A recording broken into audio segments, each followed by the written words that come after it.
Hello, fellow armchair historians. Welcome to the show. I'm Anne-Marie Cannon, your host, historical fiction author, and curious soul always chasing the human side of history.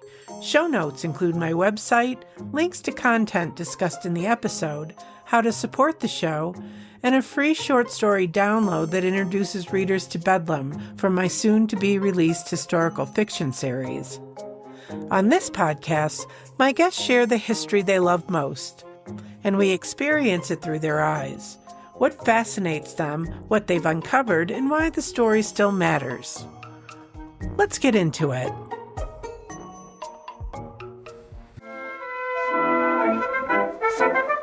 Moonlight on the waters gleaming, beautiful night in June. Love light in your eyes are beaming, near the blue lagoon. All the world in harmony is blending, deep shades of night on us descending, strolling through a lover's lane unending, under the big round moon.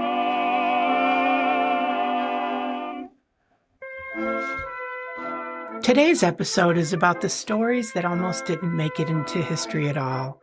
I'm joined by writer, educator, and my former mentor, Sonja Mongar, whose work is driven by a deep commitment to what she calls erased history, the lives that were overlooked, minimized, or never recorded in the first place. At the center of our conversation is Cora Paul, a woman who came of age at the turn of the 20th century, living between two worlds, Victorian expectations and the emerging independence of the modern woman. Her story was preserved not in official records or history books, but in something far more personal, a teenage diary, family photographs, postcards, and artifacts tucked away in a barn loft for generations.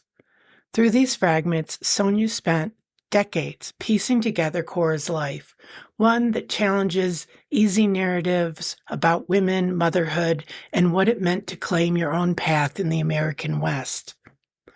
This episode explores what happens when we look beyond traditional history and start listening to the voices that were left out. We talk about diaries and silences, family lore, and hard truths, and how storytelling, especially through multimedia, can bring forgotten lives back into the conversation.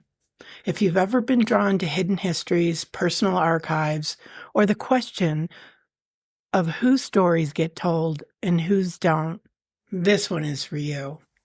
Sonja Mongar, welcome to the show, and thank you for being here. Thank you. It's good to be here. From Florida. Oh, you are a brave warrior in Florida. I am. So we always start out with, what's your favorite history? Okay, so I had to think about that a bit because it's not a category, but I am attracted to erased history. I'm very interested in the history that has been marginalized, minimalized, forgotten, and pushed out of the history books. And that's really driven my work. And one of the reasons I got started on writing the history of my great-grandmother and her about her diary was because I had talked to somebody in the Montana Historical Society, and they said, well, all the history of Western women has been told. And, just because Cora Paul wasn't famous, and just because she didn't become famous, and because she left Montana, so she didn't leave anything behind to be in the history, I thought that was a real tragedy. And I wanted to make sure that she got in the history book. So when I did this contest, this history writing contest, which was chock full of history citations, you had to do footnotes, which I hate. I just absolutely. I noticed that. I noticed all those footnotes when I read it. They take up a half a page. I mean, I was even saying, we were limited to 15 pages, and I was like, half of these are footnotes. Do they count? in 3,500 words, are they going to count the footnotes? And apparently they didn't. So that was good. But it was so painful because the structures of those footnotes are really precise. And I had to buy a special book that was expensive, and I almost gave up. And I was like, screw this. I don't want to do it anymore. I mean, what's the point? And I finally got it the best I could and sent it in, and then got second place. But I added photographs, which not everybody did, and I laid it out, effectively. So that was an extra thing that I had to do, like to lay it out like a book. Well, what I love about what you just said is that when the Historical Society said all the stories about women in the West have been told, instead of you being like, oh, well, I guess I'll do something else, you're like, it was a call to action. It was a call to action. Don't tell me no. So let's kind of back up a minute and tell us a little bit about your background. The idea of community storytelling started when I was teaching at the University of Puerto Rico, and I was teaching creative writing, and I started working with students on their stories. I wanted them to write, memoir and creative nonfiction. And StoryCorps was doing a whole bunch of grandparent formats back in that era. That was just a while back, 15 years ago or whatever. And I developed a workshop for them on autotopography. So what they would do is they would bring in photographs of their grandparents, and they would use them as prompts to write their grandparents' stories. They also did interviews and things like that. And the interesting thing was, Puerto Rico is a place where, first of all, there's a lot of poverty. So not everybody had cameras, for instance, or the hurricanes ruined the photography, the records they had. So we had to also invent, like I said to them, well, if you don't have a photograph of your grandparent, imagine what photograph you wish you had of them. And then they would write based on that. And that was, very popular because it really wasn't an interest in Puerto Rico. Like, we have a fascination here with our ancestors, and they all live in their communities, so they weren't far away from them. So it wasn't that big of a deal. But they found out a lot of secrets that their families were keeping. And it was really fascinating. So I was able to publish those in a literary journal. And also I published it's called Esta Vida Boricua, which is kind of like a play on This American Life, like This Puerto Rican Life. And I had that up for about 7 or 8 years. And then I retired, and I couldn't maintain that anymore. But they did multimedia stories about their grandparents and their own lives and their culture and their food and their traditions. And it was really fantastic. So, I always felt like, every story matters, and somebody needs to, if you need to write it, somebody needs to hear it. And also the whole idea of bridging the gap between understanding and compassion, because, nobody knows about Puerto Rico. That's what I thought. Nobody knows anything about Puerto Rico. And we got hits from all over the world. Like, there was like a counter and a map that would tell us who was reading Esta Vida Boricua. And it was all over the world, obscure places that maybe had never heard of Puerto Rico or whatever. But I felt like it was really doing a beautiful job of, letting people a lens into the island and to understanding the culture. And, that of course, that's all translated to my own work, because I inherited, when my grandmother died, she was a horsewoman. And in her barn loft, there was boxes and crates of artifacts going back like 5 generations. And one of the artifacts was a diary by my great grandmother when she was 14, and in 1907. She lived on a ranch and in Montana. And my father, who was a political scientist, said, you shouldn't write about her because she was a bad mother. She abandoned my mother, and she, did this. And she was apparently, Cora is her name, was a jazz pianist. And she played during Prohibition, the forbidden places during Prohibition and things like that. Her and her husband were both musicians, and she had a dream of playing professionally. And there was a divorce and blah, blah, blah. And I wrote about all this in my story that I submitted to the library contest. And I was afraid that they might say, "Oh, well, she wasn't a good mother, so she can't be in the history," or something like that. I was thinking there was some kind of going to be some more moral objection or whatever. Mhm. So I just laid it out there. I laid out the whole thing. I mean, there was a huge scandal, that sex scandal that caused a divorce, and that was a secret that I found out through the newspapers, and I put it in there. I put everything in there, and I was very happy with the story because, and it's going to get published. It's going to be published on the So yeah, website. that's how you came onto my radar again. Now, I'm just going to interject a couple things Mm, here. So you were my mentor when I was studying for my master's degree for my MFA in creative and professional writing. And you were uh-huh, my mentor all the way through the program for the part. So we pick a creative genre, and my creative genre is historical fiction, uh-huh, and getting ready to publish that book, and which that was 10, 11, 12 years ago. uh-huh, But that was my master's thesis. So, but then the other thing is they have you focus on another genre, which I called multimedia writing, which was uh-huh. inspired by that project you just talked about. Yeah, So that's, it was the idea of telling story uh-huh. through all the different formats, Yeah, exactly. audio, film, photographs, all the things. And so Print. Yeah. you were the one who Music. music, yeah. And Yeah. you were the one. If it wasn't for you, I would not be doing this podcast, which I've Oh been my doing since God. Wow. 2020. Because one of the projects I did for that program for you for our class was I did a podcast about my mother's journey through World War II as a child. Yes. Yes. And that was Belgium. all, this is all coming from you and that project that you did Wow. in Puerto Rico. So I just want to say that's kind of, you've always been on my radar. We've always had fun together. Yeah. You really inspired me in so many ways and helped me to flourish as a writer, as a Oh, multimedia writer. thank you. So that has kind of been a common thread ever since I went to school. And it's manifested in different ways, paid professions, as well as the creative things I'm doing right now. And it's all about, telling stories and like what you said about erased histories.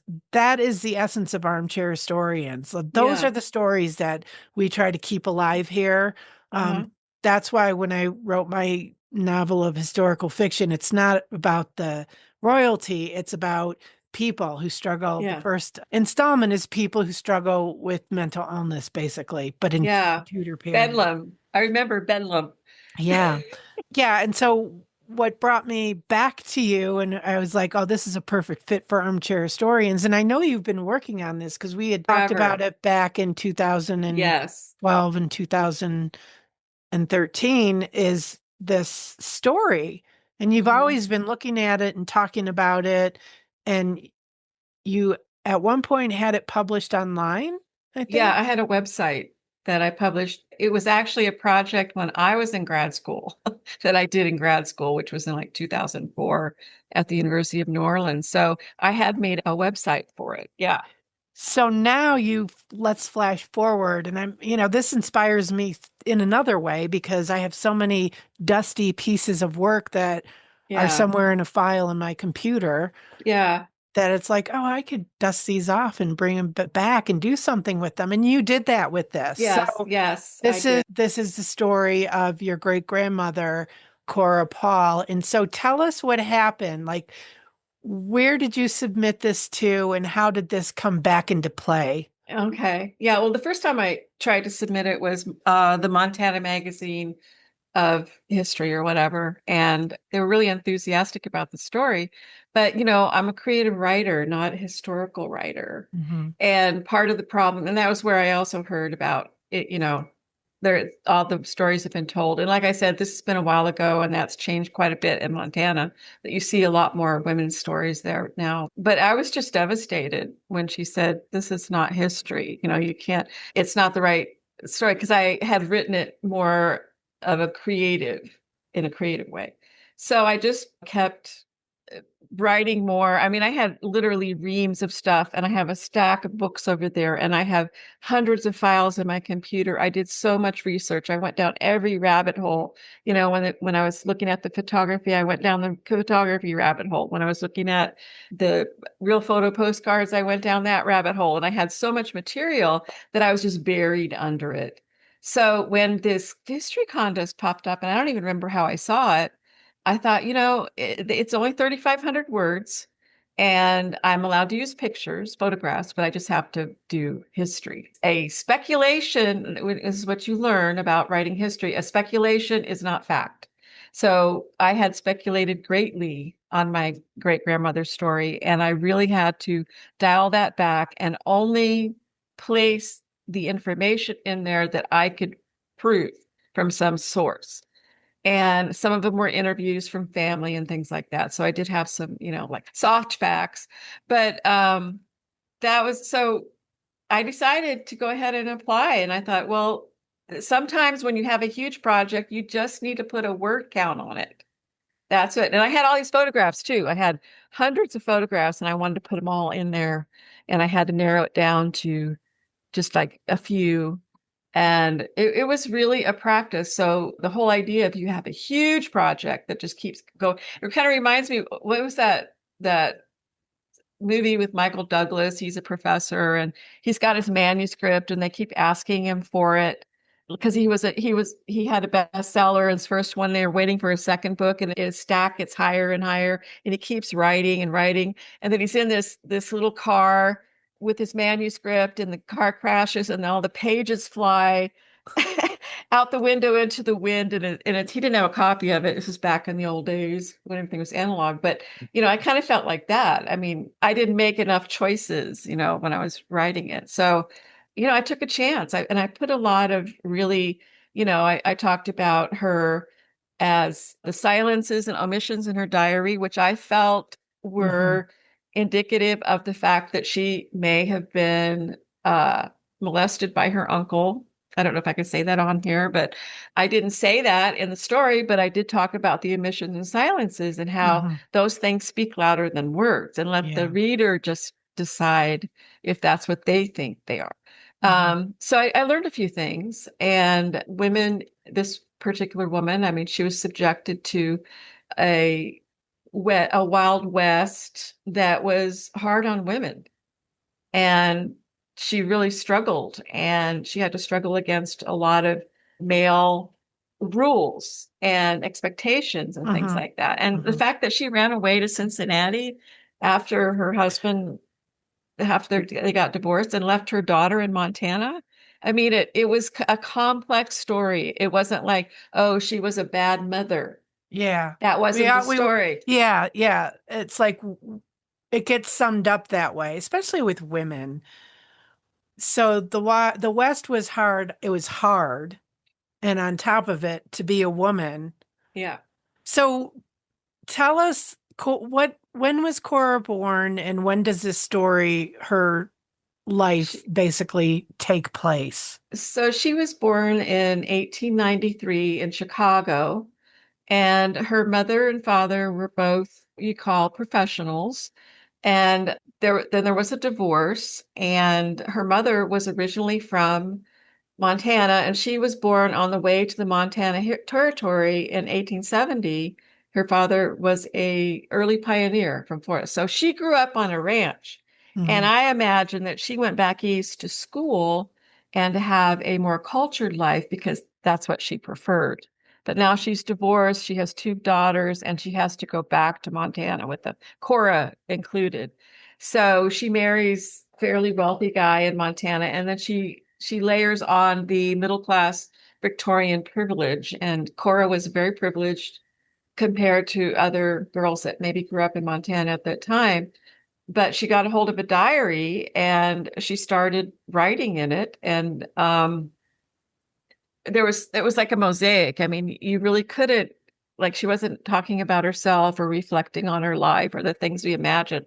In a diary, it was a lot of reportage, but like I said, there was a lot of omissions and silences. And I used a toolkit. Smith and Julie Watson did have a life narrative toolkit where you can take it and analyze a diary based on their toolkit. And by the time I got through that whole process, I realized I had quite a story here. So, and I said, I have to write this. I don't know how I'm going to write it, but I have to write it. And I ended up, the diary is like this big. And I had to blow it up on a copy machine and print it out so I could read. And it was all cursive, which I can read cursive, but it was old fashioned cursive. And I had to transcribe the whole thing. I mean, this took 20 years, literally, to bring it to that point. And I kind of lost track of the question you had. So I'm just going on Well, and no, on. my questions are springboards. You answered the question. She was Okay. born in 1890s, 1993. Yeah, 1893. she grew up. She went back to Montana in 1901 and stayed there until 1925, and then left and went back to Cincinnati to live a thoroughly, the movie Thoroughly Modern Millie. I don't know if you remember that, but it was about a woman in the 1920s. And she lived that life. She was a single woman. She lived in an apartment. She worked for the secretary for the Ohio Industrial Commission. Hmm. She went to movies. She went to plays. She played bridge with her girlfriends, because I have another diary from that era. And she just completely embraced that more cultured life, And which this was was her completely mother? no, this was her. This was Oh, this was Cora. her. Okay. Cora. Yeah, yeah. Cora. Yeah, Okay. Cora left. I'm sorry, I got it all mixed up. But Cora left in 1925 or so after the divorce, and lived a thoroughly modern Millie life. She was a flapper for a while, and I think she had a flask. She carried a flask with her. Just things that I found out just by analyzing the stuff in the trunks. I mean, when we opened them, Yeah. there was clothes. I have her umbrella from that era. I just have a lot of her stuff, So jewelry. she moved from Montana. Was this after she was married? She moved? She got married. Okay, I should go back. She got married in 1914. She got divorced in like maybe 1921 or 22. She left her daughter and went back to Cincinnati in the 1920s. Okay. Yeah. So, and So then she lived there until she died. so when you say she went back to Cincinnati, Back she was east. I should say back back. east. Yeah. Okay, I'm just trying to get it in my head now. I'm sorry. I didn't get a good. I'm No, better at you're good. writing. I'm better at writing than trying to Right. explain things. I could write this all out very clearly. You've actually answered a lot of the questions I was going to ask you. One of Mhm. them is what first drew you to Cora Josephine Paul, and when did you realize the story was bigger than family history? And you just Yeah. totally went there naturally. Yeah. See, Yeah. that's why they're Well, just like, and I should add one more thing. I got her diary first, and she I had just gone through a divorce myself, and I was breaking family rules. And I left my daughter with her dad. She was 15. And I went back to school and became a journalist, did all these things that I thought I was supposed to do as a woman. And I didn't have a mentor. I didn't have anybody in my family that had ever right. done that. And as I dug into Cora's life, she became my mentor. She Oh, became my mentor because it was like, Cora did it. yeah. Cora had her own life. Interesting. She found her own space. And I Yeah. would like to write about that at some point and just really show the parallels and things like that. But she pursued music. I pursued music. I traveled. I did all kinds of things that I felt like because I was married before that. I was married 20 years. I got married at 18, pregnant, married 18, stayed married for 20 years, raised two kids. And I kept thinking, there's got to be something else here. And I saw that there was a woman in the family that had done something else. So many parallels. So Yeah. she's your mother's grandmother? She's my father's grandmother. Oh, your Yeah. father's grandmother. Yeah. Okay. Yeah. Okay. I'm just want to see if there's anything fresh in here to ask you. And you kind of talked a little bit about this. Cora seems to live between two worlds, Victorian expectations and modern independence. Where do you see that tension most clearly in her life?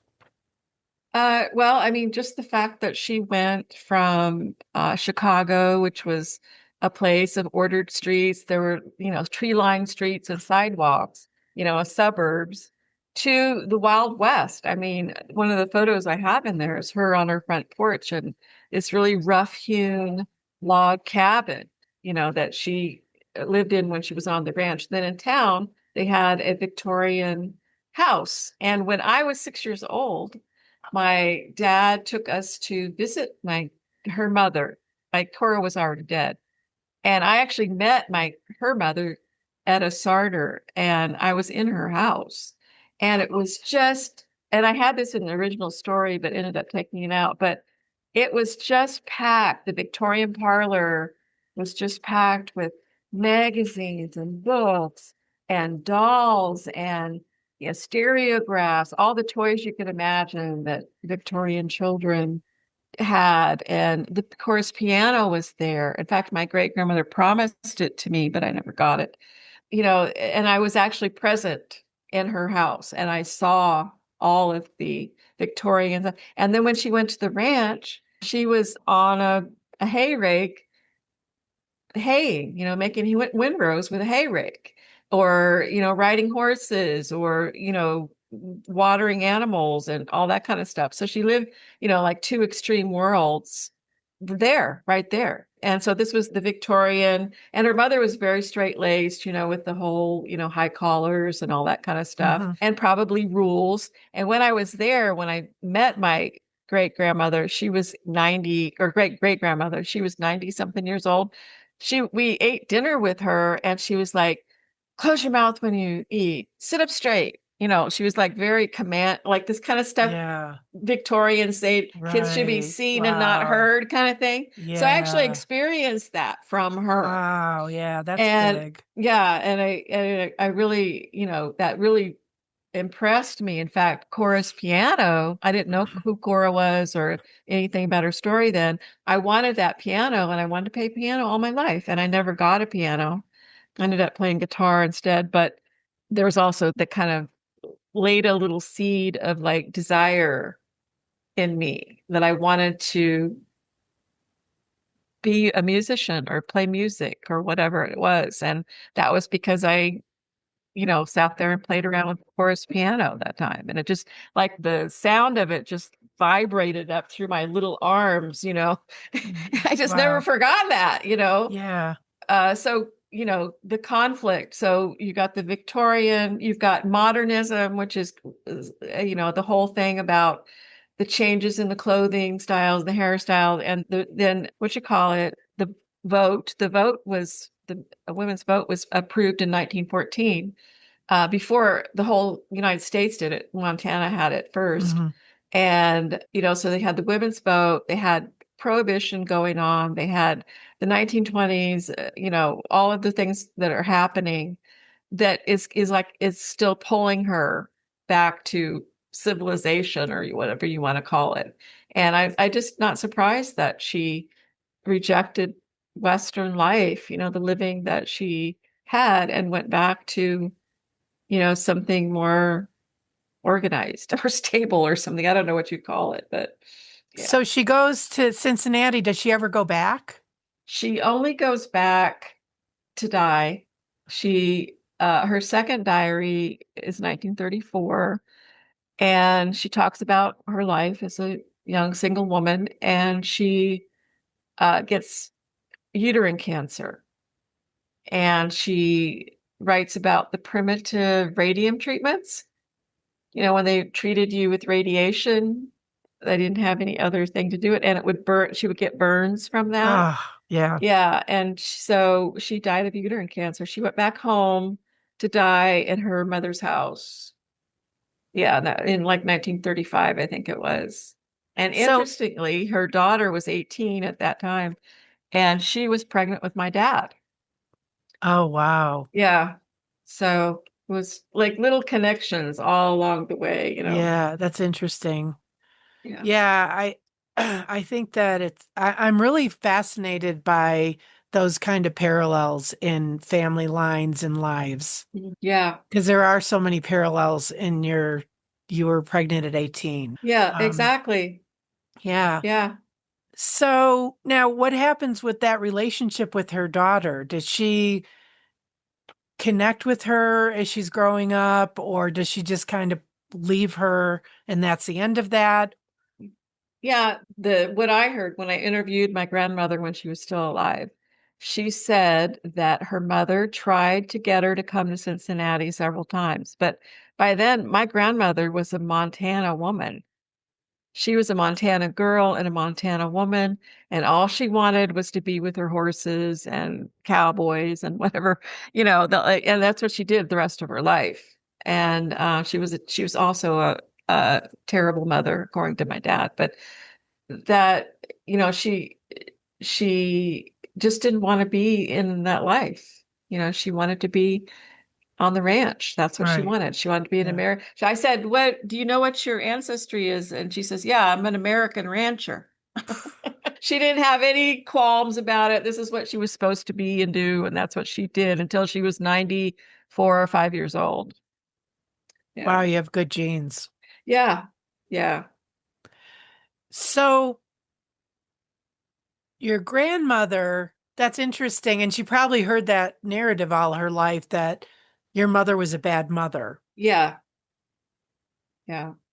So how did you end up with all of this stuff that brought her story to They life for you? well, they just people didn't throw anything away.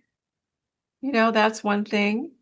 And after each person died, and then the person, the person that was left, that they would keep her stuff. So my great grandmother kept her grandmother's stuff, which was her father's mother. And so I have some of her things going back to, the Revolutionary War. I have some of her stuff. Wow. And then so all that stuff was in the loft. So everything was kept in the loft. Grandma and we would go visit grandma when I was older. She had a ranch in Idaho, a quarter horse ranch, and we would go up there and snoop around. And she hated that. She says, "Oh, what are you guys doing up there? Get down from there. Leave that stuff alone." All the time. And I was trying like, "Grandma, I'm just looking." Wow. That's cool. I can relate to that because I used to sneak up into my parents' attic and go through this huge chest that my mother had. And okay, so Avon had these little white lipstick samples and Oh, and yeah, I and they were remember those. all like really ruby red, apple red. And so Yeah. I would look at them. I never put it on my lips though, because I would probably get beat if I did that. But then there was a silk wiggle dress that was ruched and had Yes. that kind of watercolor print on it. This is Yeah. probably how I ended up getting into vintage clothing. And then she had a pair of apple red stiletto heels from the Oh my God. 1950s. Wow. That was it. I was gone. And I would go up there and just look at this stuff and try to divine that to me, I get it. Like to find stuff and be so enamored by these old things. Yeah. Me too. I just love that stuff. And there was a lot. I didn't talk much about my grandmother, but my grandmother was a stripper. What? Yes, she had one of those dresses, and she had these like gold heels that were like that tall. This That is your was dad's mother. my dad's mother. Yeah, she was a very neglectful mother. But, just the stories my dad told are just horrifying. But she did whatever she had to do to survive and take care of Yeah, her horses. That's what she did. She married like 4 or 5 guys, and they interesting. bought her ranches or got her started. She had a taxi service in Bethel, Alaska. What? Yeah, she drove taxis in the middle of Wow. blizzards and stuff. And I wished I would have gotten more from her. The thing is that she didn't talk much. She wasn't like a person that would, she made up stories, but when you actually asked her about things like, how did you feel about your mother? Like anything with feelings, she didn't have anything to say about that, which was, it was hard to talk to her from that Mm-hmm. point of view. But she was a very interesting person. But again, I mean, one of the other things I was interested in was intergenerational trauma. And, my father was very abusive. And I always wondered, where did that come from? Mm-hmm. Like how did that come down? And it was partly from this neglect or abuse, but it was also partly the whole, male privilege thing, Mm-hmm. Mm-hmm. that men adopted, especially in the West, I guess. I don't know, maybe everywhere, but he just bowled over everybody that did what he wanted, kind of Mm-hmm. thing. And that I came to understand that was complex, another complex story I was trying to unravel. Mm-hmm. Wow, that's a lot. Did you end up with your grandmother's stuff too? Yeah. Or did she have journals? She did have a couple journals, but they didn't have anything in them really. They just had like a few. I have one of my great grandma Sartor's journals and just very spare written. Really people, I don't know, maybe it was just they didn't have a lot to say or didn't know what to say. I don't know. I have a couple of those, but I haven't really delved into them. I do want to write about my grandmother and but not to the extent that I research Cora. Yeah. Cora really spoke to you. Yeah. Yeah, I felt very in sync with her as simpatico or whatever. Yeah. So seeing how Cora made choices that were likely seen as controversial at the time, how do you approach telling those parts of her story both honestly and with empathy? Yeah, well, it was interesting because writing with history where you can't speculate, I was able to just put the facts out there and let the reader decide. That's kind of how it came Hmm. out.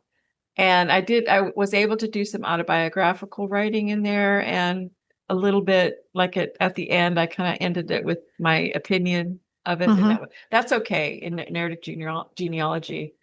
But I just feel like as a writer that it is your responsibility to let the reader make those conclusions rather Hmm. than putting my opinion in there or whatever.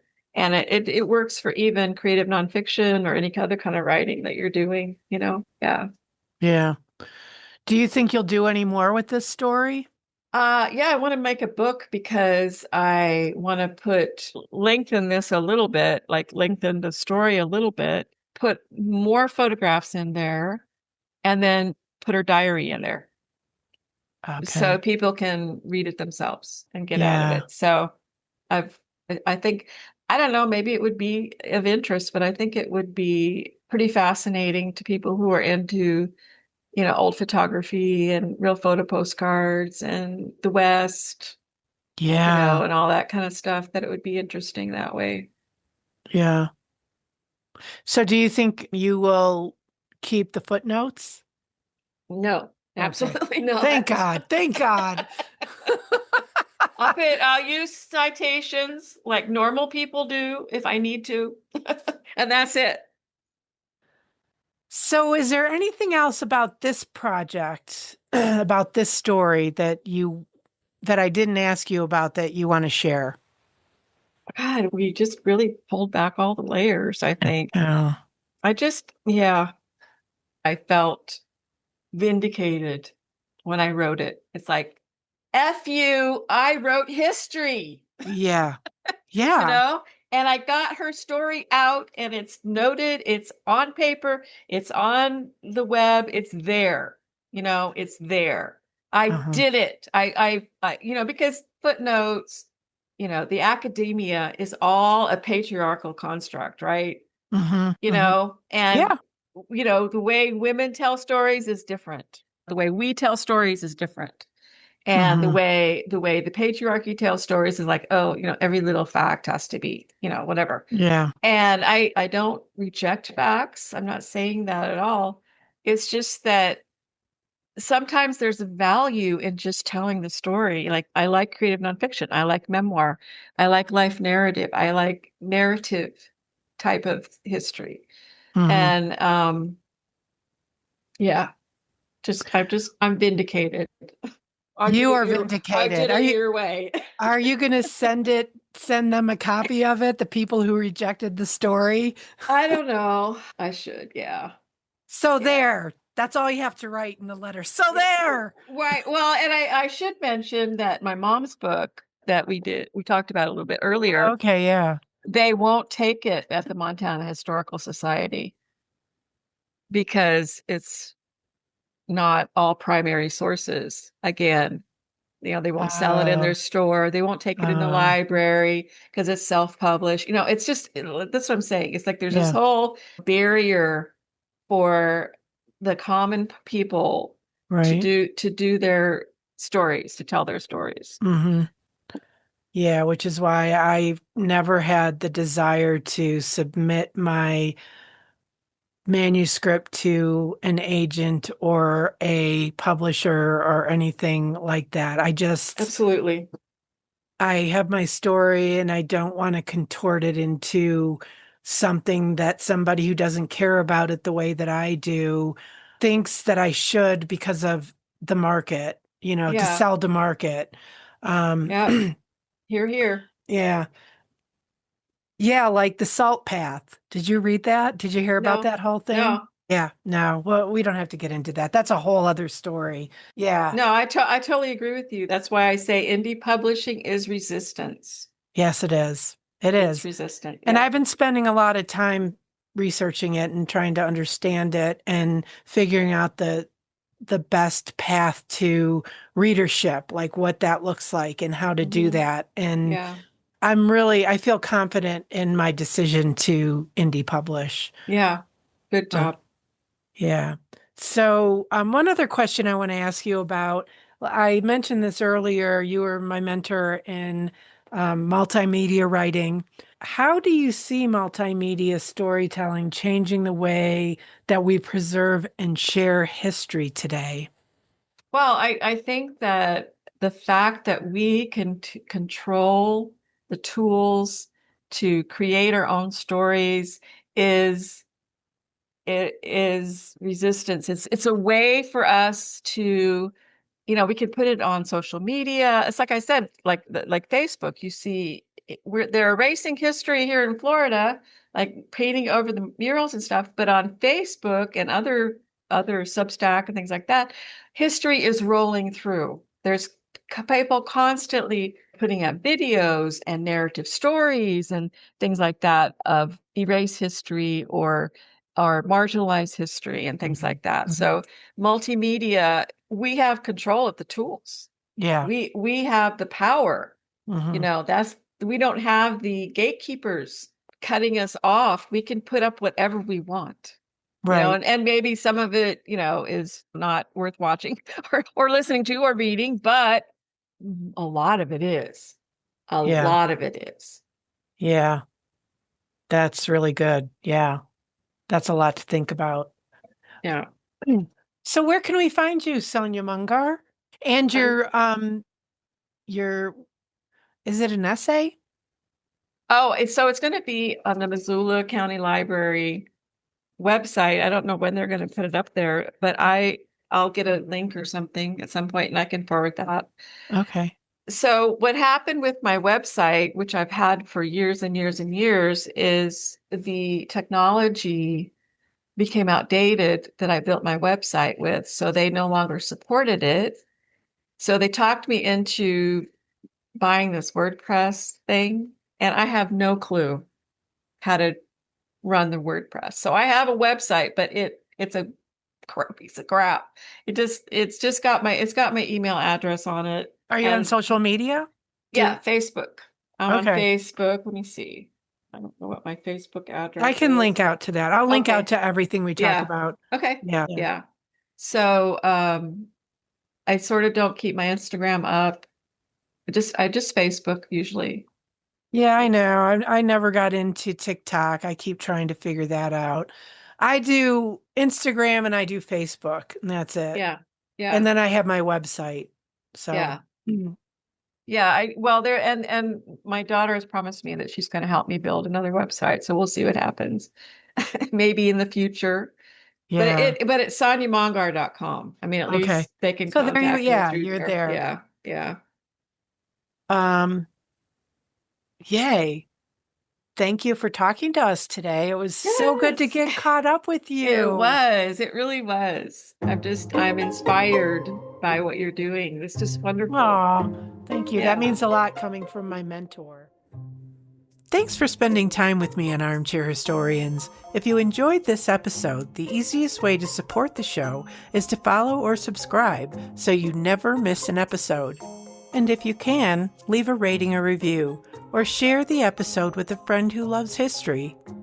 You'll find my website and links to everything we discussed in the show notes, along with ways to support the show more directly, whether that's joining the community, supporting financially, or simply helping more listeners to discover the podcast. And don't forget, the show notes also include a free short story download that introduces readers to Bedlam from my soon-to-be-released historical fiction series. Until next time, keep asking questions because history is anything but finished.